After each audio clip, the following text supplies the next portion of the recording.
ನಮ್ಮ ಬೆಂಗಳೂರು 28 ಕ್ಷೇತ್ರದಲ್ಲಿ ನಮ್ಮ ಪುಲಕೇಶಿ ನಗರ ಕ್ಷೇತ್ರ ಬಹಳ ಹಿಂದುಳಿದ ಕ್ಷೇತ್ರ.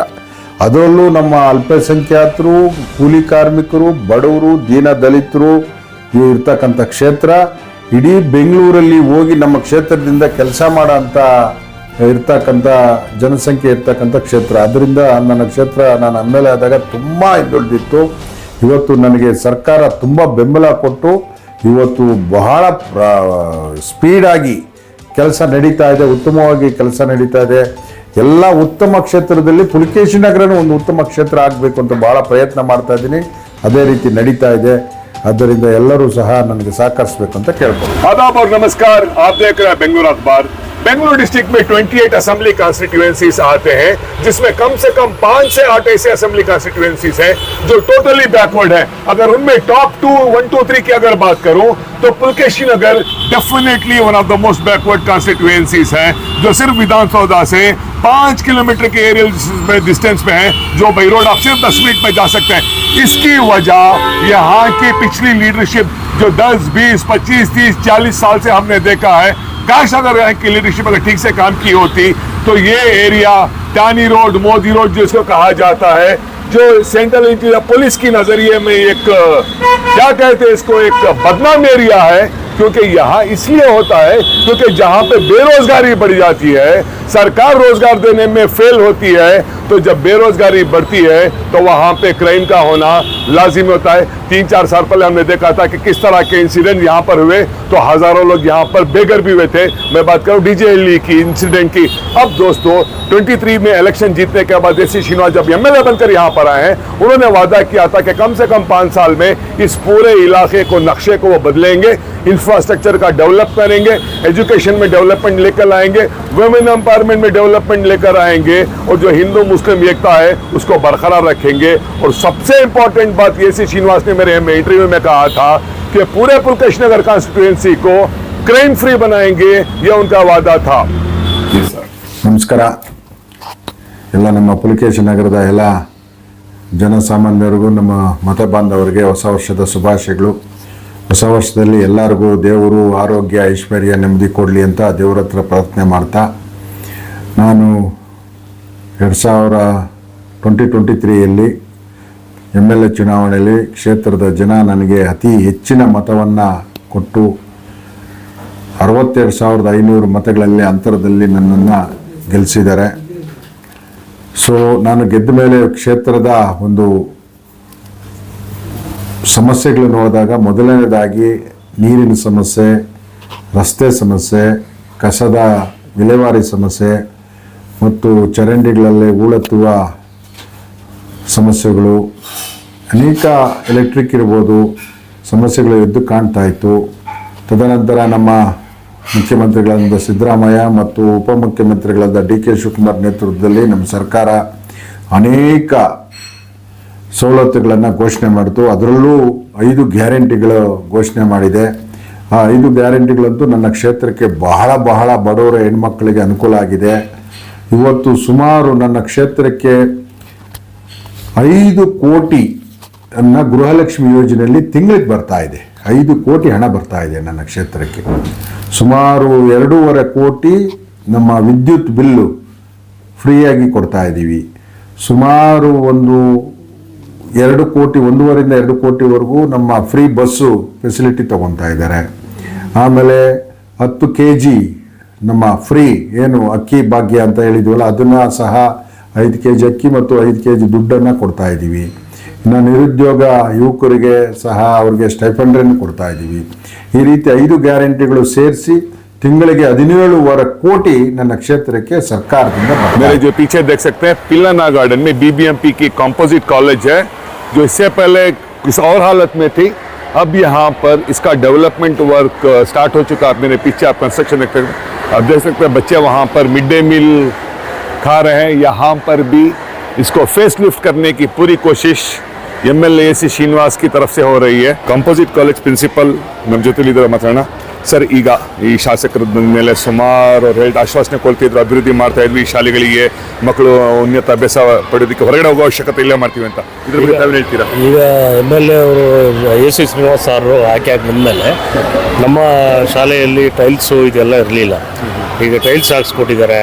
ಮತ್ತು ಈ ರೂಮ್ಸು ಇದನ್ನೆಲ್ಲ ಹೊಸ ರೂಮ್ಸು ಮತ್ತು ಮೇಲ್ಗಡೆ 6 ರೂಮ್ನ ಇದನ್ನೆಲ್ಲ ಬಿಲ್ಡಿಂಗ್ ವರ್ಕ್ ನಡೀತಾ ಇದೆ. ಇನ್ನೂ 6 ರೂಮ್ ಬೇಕು ಅಂತ ಹೇಳಿದ್ವಿ. ಮತ್ತು ಕೊಳಾಯಿ, ಟಾಯ್ಲೆಟ್ಸು ಇದನ್ನೆಲ್ಲ ಮಕ್ಕಳಿಗೆ ಸರಿಯಾದ ರೀತಿಯಲ್ಲಿ ಟಾಯ್ಲೆಟ್ಗಳಿಲ್ಲ. ಅದನ್ನೆಲ್ಲ ಟಾಯ್ಲೆಟ್ಸು ಮತ್ತು ಕೈ ತೊಳಕ್ಕೆ ಊಟ ಆದ ಕೂಡಲೇ ಹ್ಯಾಂಡ್ ವಾಶ್ ಮಾಡಬೇಕು. ಹ್ಯಾಂಡ್ ವಾಶ್ ಮಾಡಲಿಕ್ಕೆ ಎಲ್ಲೋ 1-2 ನಲ್ಲಿಗಳಿದೆ, ಆ ನಲ್ಲಿಯಲ್ಲಿ ಹೋಗಿ ವಾಶ್ ಮಾಡ್ತಾರೆ. ಈಗ ಇದಕ್ಕೆ ಶಾಲೆ ಸುತ್ತ ಹ್ಯಾಂಡ್ ವಾಶನ್ನು ಮಾಡಲಿಕ್ಕೆ ವ್ಯವಸ್ಥೆ ಮಾಡಿಕೊಡ್ತಾ ಇದ್ದಾರೆ.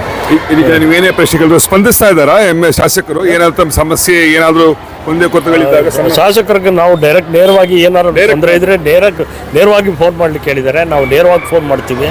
ಅವರು ನಮ್ಗೆ ಎಲ್ಲ ರೀತಿಯಲ್ಲೂ ಸ್ಪಂದಿಸ್ತಾರೆ. ನಾವೀಗ ನಮ್ಮ ಕಾಲೇಜಿನಲ್ಲಿ ಕಂಪ್ಯೂಟರ್ ಲ್ಯಾಬ್ ಇರಲಿಲ್ಲ.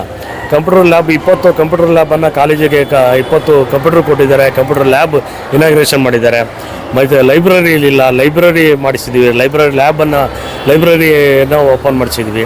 ಮತ್ತು ಹೈಸ್ಕೂಲಿಗೂ ಸಹಿತ 20 ಕಂಪ್ಯೂಟರ್ ಕೊಟ್ಟಿದ್ದಾರೆ. ಕಂಪ್ಯೂಟರ್ ಲ್ಯಾಬನ್ನು ಸದ್ಯದಲ್ಲೇ ಇನಾಗ್ರೇಷನ್ ಮಾಡ್ತೀವಿ. ಮತ್ತು ಒಂದು 30 ಲಕ್ಷ ರೂಪಾಯಿನಲ್ಲಿ ಸ್ಟೆಮ್ ಲ್ಯಾಬ್ ಅಂತೇಳಿ ಮಾಡಿಸಿದ್ವಿ. ಅದರಲ್ಲಿ 5 ಕಂಪ್ಯೂಟರ್ ಇದೆ ಮತ್ತು ಸ್ಟೆಮ್ ಲ್ಯಾಬ್ ಇದೆ. ಅದನ್ನು ಸಹಿತ ಮನೆ ಶಾಸಕರೇ ಇನಾಗ್ರೇಷನ್ ಮಾಡಿ ಎಲ್ಲ ರೀತಿಯ ಸವಲತ್ತುಗಳು ನಡೀತಾ ಇದೆ. ಮಕ್ಕಳಿಗೆ ಊಟ ಕುತ್ಕೊಂಡು ಮಾಡೋ ವ್ಯವಸ್ಥೆಯನ್ನು ಮಾಡಿಕೊಡ್ಬೇಕು ಅಂತ ಕೇಳಿದ್ವಿ. ಮಕ್ಕಳು ಊಟ ಟೈಮಲ್ಲಿ ಊಟ ಕುತ್ಕೊಂಡು ಮಾಡೋದಕ್ಕೆ ಅದನ್ನು ಮಾಡಿಕೊಡ್ತೀನಿ ಅಂತ ಹೇಳಿದ್ದಾರೆ.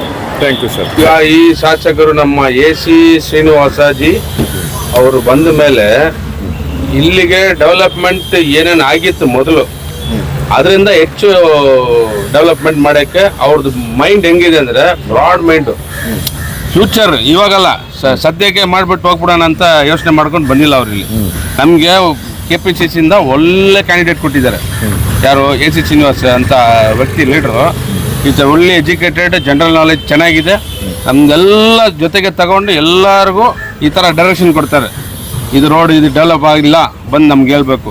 ಸ್ಯಾನಿಟ್ರಿ ಏನಾದ್ರು ತೊಂದರೆ ಇದೆ ಅದು ನಮ್ಗೆ ಬಂದು ಹೇಳ್ಬೇಕು. ಅವ್ರ ಡೈರೆಕ್ಷನ್ ಆಫೀಸರ್ಸ್ಗೆ ಡೈರೆಕ್ಟ್ ನಮ್ಮನ್ನ ಬಿಟ್ಟಿದ್ದಾರೆ. ನೀವು ಹೋಗಿ ಅವ್ರ ಹತ್ರ ಮಾತಾಡಿ ಜನ ಒಂದು ತೊಂದರೆ ಅಂತ ಹೇಳಿದ್ರೆ ಇಮಿಡಿಯೇಟ್ ಆಕ್ಷನ್ ತಗೋಬೇಕು. ನಮ್ಮ ವಾರ್ಡ್ ನಂಬರ್ 48 ಮುನೀಶ್ವರ್ ನಗರ್ ವಾರ್ಡು. ಇಲ್ಲಿ ರೋಡು 10 ವರ್ಷದಿಂದ ಏನು ಡೆವಲಪ್ಮೆಂಟ್ ಆಗಿಲ್ಲ.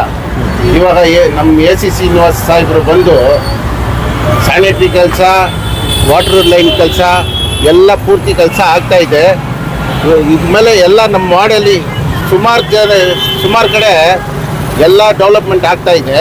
ಇನ್ನೊಂದು ಕ್ರೈಮ್ ಬಂದು ಗಂಜಾ, ಡ್ರಗ್ಸು ಅದೆಲ್ಲ ತುಂಬ ಜಾಸ್ತಿ ಇತ್ತು. ಇವಾಗ ಸ್ವಲ್ಪ ನಮ್ಮ ಸಾಹೇಬರು ಬಂದ ಮೇಲೆ ಎಲ್ಲ ಪೊಲೀಸವ್ರಿಗೆಲ್ಲ ಇದು ಮಾಡಿ ಕಡಿಮೆ ಮಾಡಿದ್ದಾರೆ. ಕಡಿಮೆ ಆಗ್ತಾ ಇದೆಯಾ? ಕಡಿಮೆ ಆಗ್ತಾ ಇದೆ. फुलकेश नगर कॉन्स्टिट्यूएंसी में जो मुनेश्वरा ब्लॉक है, मुनेश्वरा ब्लॉक की एक हॉस्पिटल है जिसे मैटरनिटी हॉस्पिटल भी कहा जाता है। यहाँ पर इस तरफ मैटरनिटी हॉस्पिटल है तो उस तरफ DJLD UPSC आप यहाँ पर बोर्ड देख सकते हैं। पिछले कई सालों में यहाँ पर काफ़ी सारे यहाँ पे औरतें यहाँ पर इलाज के लिए आते हैं, डिलीवरीज के लिए आते हैं। इस तरफ आप देख सकते हैं ये प्राइमरीली मैटरनिटी हॉस्पिटल है जहाँ पर डिलीवरीज यहाँ पर होते हैं, प्रेग्नेंट औरत आते हैं तो वहाँ पर लास्ट में लिफ्ट भी वहाँ पर बन रही है ताकि कोई भी प्रेग्नेंट औरत अगर आती है तो उसको ऊपर जाने में आसे सीढ़ियाँ चढ़कर जाना ना पड़े। तो इस तरफ UPSC है। अभी कुछ ही दिनों में ये पूरा तैयार होकर फुल फ्लेज काम यहाँ पर चल रहा है। हमने कॉन्ट्रैक्टर से अभी थोड़ी देर पहले बात की।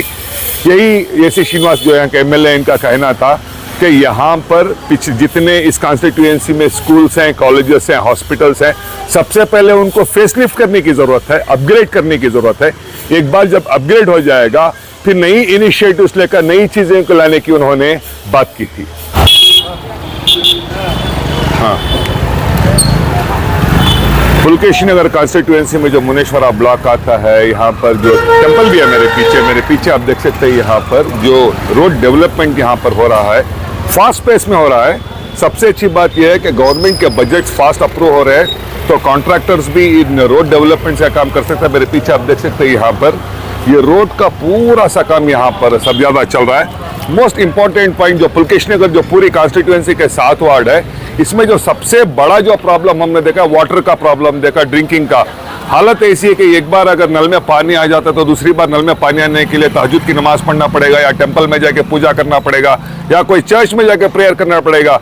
लेकिन अब इस प्रॉब्लम का परमानेंट सोल्यूशन के लिए एसी श्रीनिवास ने एक न्यूज़पेपर में एक आर्टिकल डाला है कल, जिसमें उन्होंने लिखा है कि GLR जिसको कहते हैं, ground level reservoir of water, इसके लिए 50-60 करोड़ का अप्रूवल चीफ मिनिस्टर से ऑलरेडी उन्होंने ले लिया है। अब सीएम सिद्धरामैया के डेट के लिए वेट करें, और वो जैसे आएंगे तो एक बार जब ये ground level GLR ground level storage का जो स्टोरेज होता है, जिस तरह की फैसिलिटी आता है, एक परमानेंट सोल्यूशन पूरी पुलकेशिनगर कॉन्स्टिट्यूंसी के लोगों के लिए होगा, जिसमें कम से कम at least once in a day neat and clean drinking water की फैसिलिटी यहाँ पर आएगी। और मोस्ट इंपॉर्टेंटली क्राइम की अगर हम बात करें तो MLA श्रीनिवास ने कहा कि पिछले 8-10 साल में, 15 साल में जिस तरह का यहाँ का ड्रग्स का चल रहा था, राउडिज्म का चल रहा था, काफ़ी हद तक कम होता आया है। लॉ एंड ऑर्डर को यहाँ पर उन्होंने स्ट्रॉन्ग किया है।